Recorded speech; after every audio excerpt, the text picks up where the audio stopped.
You make of Steph's three-point performance. You get to analyze it. Steve Kerr said it. I am not. Turnabout is not fair play to me. So I'm not doing this because Nick Wright has tried to predict so many of the things I'm going to say later in the show. I'm doing this because this was my first thought watching that game and watching, wow, Steph's going to finish with 3 points, maybe 5 or whatever it was going to be. And I know Nick has got it written down and going to say the same thing. But it made me think about how remarkable it is that LeBron James has 1,290 games of double-digit would you like a graphic illustrating that? I told you, I knew it was coming. Going into yesterday, here were the double-digit streaks. Steph was at 44. It's not 1290. Well, it was 1288 going into yesterday. Steph just needed about 15 more seasons of double digits. After yesterday, LeBron found his way to 10. How did Steph do? It's reset the counter to 0. So, yeah. So, I don't know if this allows us, Brew. Now, to be fair, and then I'll give it back to you, Brew. LeBron James was not great yesterday either. And we can show you him versus Steph side by side. Guys, that's the wrong LeBron James. Whenever we do that is the wrong LeBron James. But as it turns out, a little more effective for his team yesterday than a guy who I was told all week listen, you can't have the GOAT conversation without including Steph Curry. This is just dumb. I'm not even entertaining this anymore, honestly. I mean, this is just dumb. I'm gonna just say it straight up. I mean, can you imagine insulting someone as great and amazing as Steph Curry, the greatest shooter in the history of the NBA? The only player of this current era, including LeBron James, that absolutely positively transformed and changed the way the game of basketball is played. He fundamentally changed the way the game of basketball is played at every level, in every country. Do you understand that?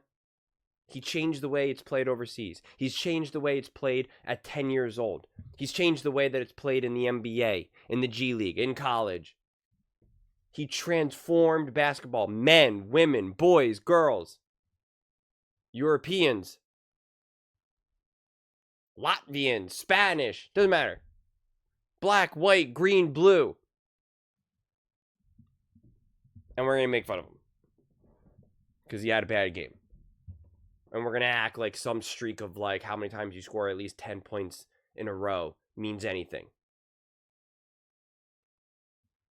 LeBron James is like, what is it, dude? Like 6'8", 270 pounds. I mean, like, what are we talking about? Steph Curry's like 6 foot nothing, 100 pound nothing. I'm literally bigger and stronger than Steph Curry. God. It's just so insane. It really is.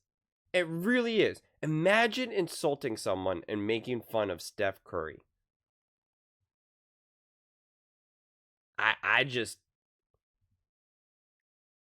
It's just so ridiculous. It really, really is. I mean, I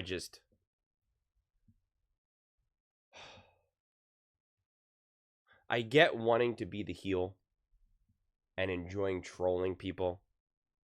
I get it. But, like, this is just a whole different level. Throughout the last, this past NFL season,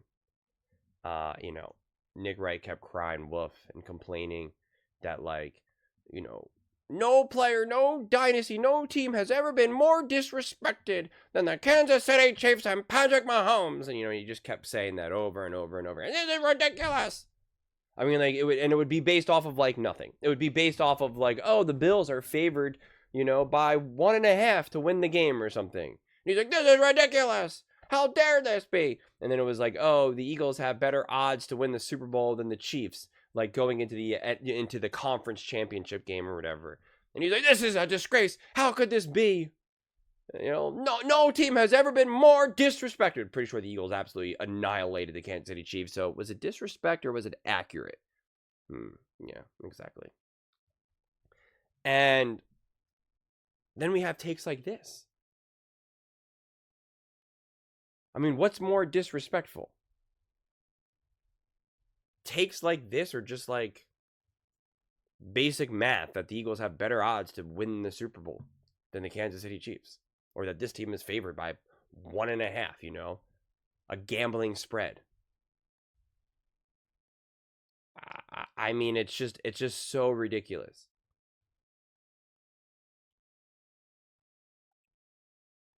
And then to try to act like it's crazy that people talked about how great Steph Curry is because of how he's been playing and how he's been leading this team,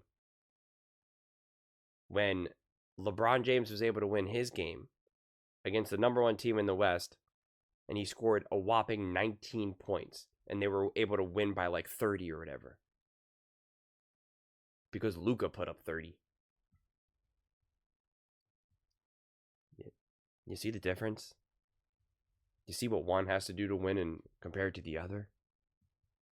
We know that size and strength is a major advantage in the NBA, and LeBron has, checks notes, size and strength. He's one of the biggest, strongest basketball players ever. Yeah, I thought so. Oh, Steph is one of the smallest, lightest. Okay, got it. Just bad form, man. Bad form. It's just so absurd. It really is. And yeah, when you're a jump shooter, you're going to have bad, cold games like this. It's just the way it goes. But when you're big and strong and can reliably get layups because you're literally just bigger and stronger than everyone, well then yeah, you can do that. So ridiculous.